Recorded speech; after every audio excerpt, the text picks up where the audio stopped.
Nós estamos começando o programa Trocando Ideias, um programa da Igreja Presbiteriana de Pinheiros, igreja pastoreada pelo reverendo Arival Dias Casimiro, um homem de Deus comprometido com o crescimento da igreja, com a obra missionária e um homem que tem influenciado a nação brasileira. Eu tenho o privilégio de trabalhar com ele como pastor colaborador desta relevante igreja em São Paulo. O programa Trocando Ideias tem como propósito responder algumas perguntas que podem ser as suas perguntas. Então hoje nós vamos tratar de 5 perguntas e quem sabe isso possa trazer luz à sua mente e aquecer o seu coração. Vamos então à primeira pergunta do programa. Hernandes, por que a gente deve orar se Deus sabe tudo? Lucas, muito obrigado por esta pergunta. De fato, Deus sabe tudo. E mesmo assim nós devemos orar. Primeiro, porque Ele nos mandou orar. Então, cabe-nos obedecer. Segundo, porque oração é mais do que pedir algo para Deus. Oração é o instrumento de ter comunhão com Deus. Eu posso lhe garantir, Lucas, que Deus é melhor do que suas dádivas. Aqueles que se aproximam de Deus apenas para pedir alguma coisa, é como aquele filho que só chega perto do pai para pedir algo, mas não para lhe dar um abraço, não para desfrutar da intimidade com o pai.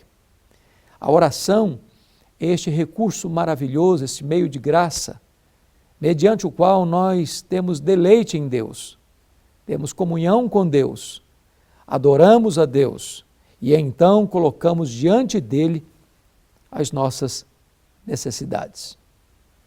Vamos à segunda pergunta. Pastor Hernandes, como faço para me livrar das ciladas de Satanás? Roseli, as ciladas de Satanás, elas existem e a palavra já diz, cilada é aquilo que é real, mas muitas vezes imperceptível. Por isso é cilada, é laço, é armadilha. Para isso nós temos que ter cautela. Nós precisamos vigiar, precisamos orar, precisamos estar antenados, andando na presença de Deus. Porque se nós nos desviarmos para a direita ou para a esquerda, entrando por atalhos, por caminhos escorregadios, ou mesmo desobedecendo expressamente as orientações que Deus nos dá em sua palavra, nós colocaremos o nosso pé nesse laço, nessa armadilha, nessa cilada.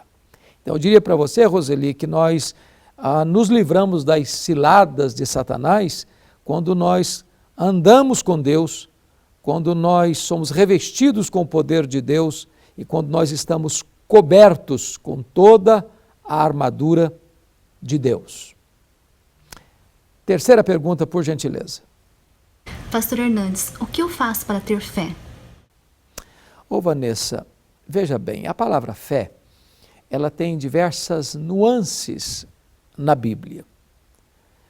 A fé salvadora, ela é um dom de Deus, ela é um presente de Deus. Paulo diz assim em Efésios 2, 8 e 9. Pela graça sois salvos, mediante a fé. E isto não vem de vós, é dom de Deus. Na verdade, Vanessa, a salvação, ela é planejada por Deus, ela é executada por Deus e ela é consumada por Deus. Tudo provém de Deus, que nos reconciliou consigo mesmo por intermédio do Senhor Jesus Cristo. É Deus quem nos escolhe, é Deus quem nos chama, é Deus quem nos dá o arrependimento para a vida, é Deus quem nos dá a fé salvadora, é Deus o Espírito que nos regenera, é o Espírito Santo quem nos sela no corpo de Cristo, é o Espírito Santo quem nos dá dons e poder, é o Espírito Santo quem nos santifica. Então, toda a obra da salvação, de alfa a ômega, de A a Z, é uma obra de Deus. E a fé é um dom de Deus. Porém, há também um outro aspecto da fé, que é a confiança em Deus, que é você desenvolver um relacionamento de intimidade com Deus e de confiança de que aquilo que Deus prometeu, Ele vai cumprir. A Bíblia diz que a fé vem pelo ouvir, e ouvir a palavra de Deus. Você quer ter fé? Estude a Bíblia. Aproprie-se das promessas da palavra de Deus. Conheça Deus na intimidade, porque fé é confiança. Você não confia num estranho. Quanto mais você conhece alguém, o caráter é incorruptível deste alguém, mais você confia nele, pois Deus é perfeito.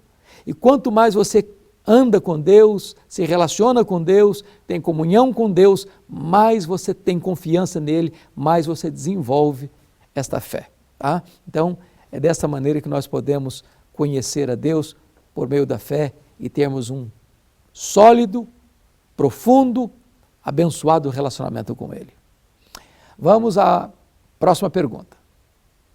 Pastor Hernandes, como podemos reconhecer uma seita? Neide, a sua pergunta é fundamental, porque hoje nós precisamos ter muita clareza diante de muitas propostas religiosas que surgem no mercado da fé todo dia. Surgem 5 novas religiões por dia e a maioria delas é seita. O que é uma seita?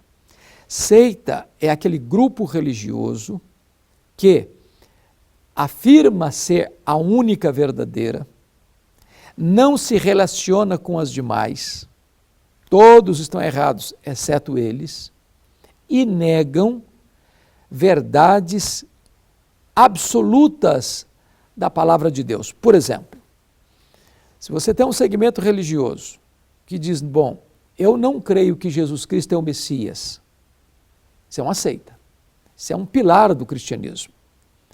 Outro diz, não, eu não acho que a Bíblia é a palavra de Deus. Isso é uma seita. Outro diz, não, eu não creio na Trindade. Isso é uma seita. Outro diz, não, eu não creio que haja penalidades eternas. Isso é uma seita. Outro diz, não, não basta só o sacrifício de Cristo na cruz, é preciso você crer em Jesus e guardar o sábado, ou crer em Jesus e praticar boas obras, ou crer em Jesus e crer também em outros santos, em outros mediadores. Isso é uma seita. Há pilares da fé cristã, que são doutrinas essenciais da fé cristã. Qualquer grupo religioso que negue esses pilares é considerado uma seita.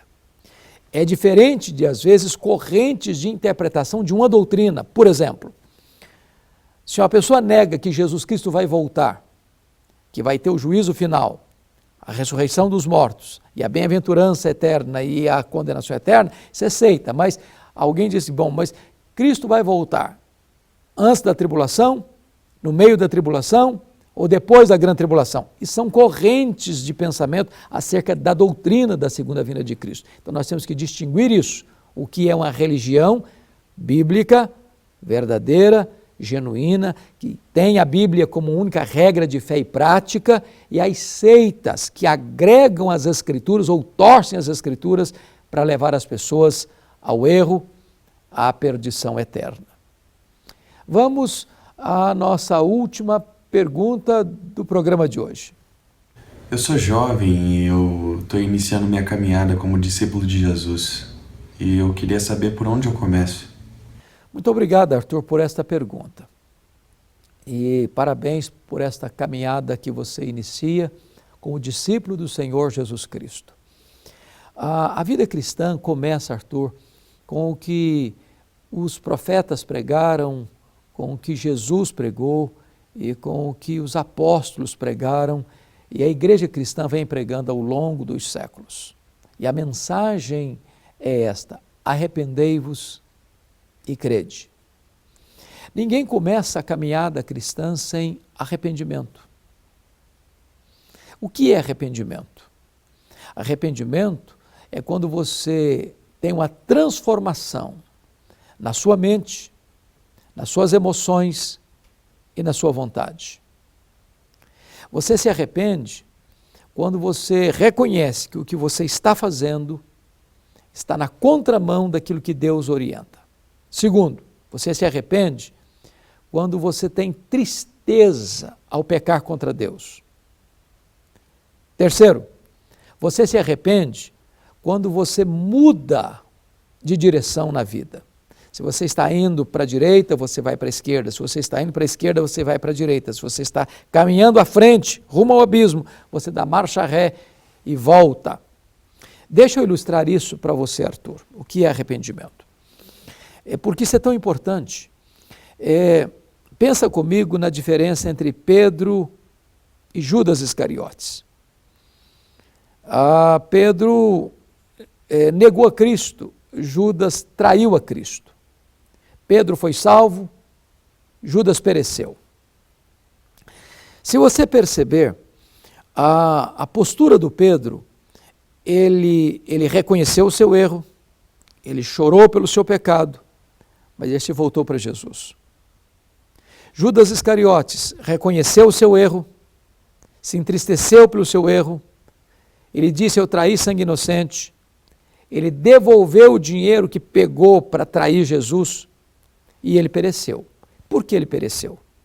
Porque ele não fechou o ciclo do arrependimento, que é razão, emoção e vontade. E quando não se fecha esse ciclo do arrependimento, isso é remorso. E remorso leva à morte e não à vida. Mas também, Arthur, essa caminhada passa por crer em Jesus.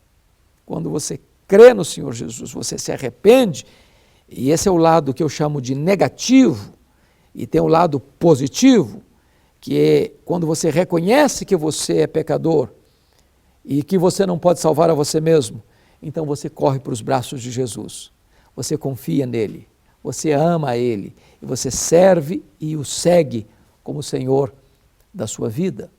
Mas também no começo dessa jornada cristã é muito importante duas coisas. Primeiro, é de você ter um profundo compromisso com os dois principais elementos da vida cristã, que é Bíblia e oração. Não há nenhum jovem, nenhum adulto, nenhuma pessoa que possa crescer na vida cristã sem ler a Bíblia e sem orar a Deus. Essas são as duas asas que nos levam a uma vida plena e vitoriosa.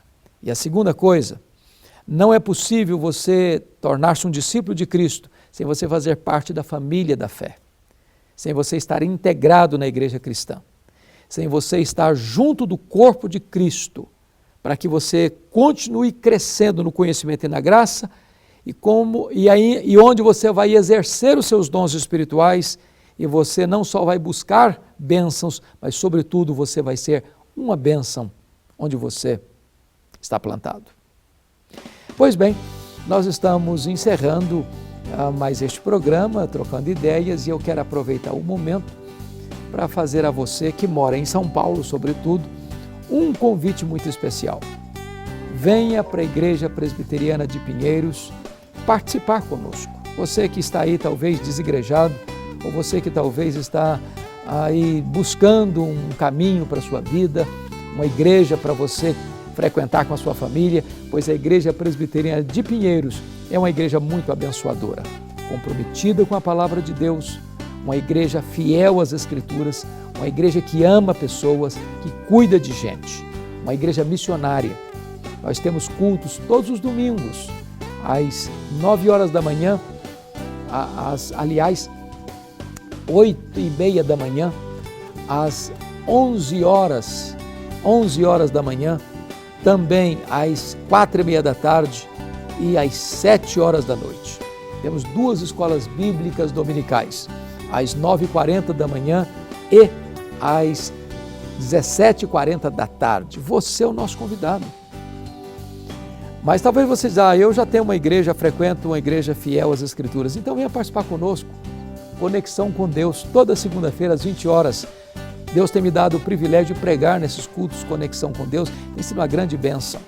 Venha participar com a gente, vai ser uma grande bênção para a sua vida. Você que é mulher, tem um trabalho maravilhoso, terça-feira à tarde, às 2h30 da tarde, Mulher Esperança. Venha, convide as suas amigas, participe com a gente. Eu quero aqui registrar meu carinho a você que tem assistido o programa Trocando Ideias e nós estamos aqui para responder perguntas, talvez a sua pergunta. Deus abençoe seu coração, Deus abençoe sua vida, Deus abençoe sua família e até o nosso próximo programa.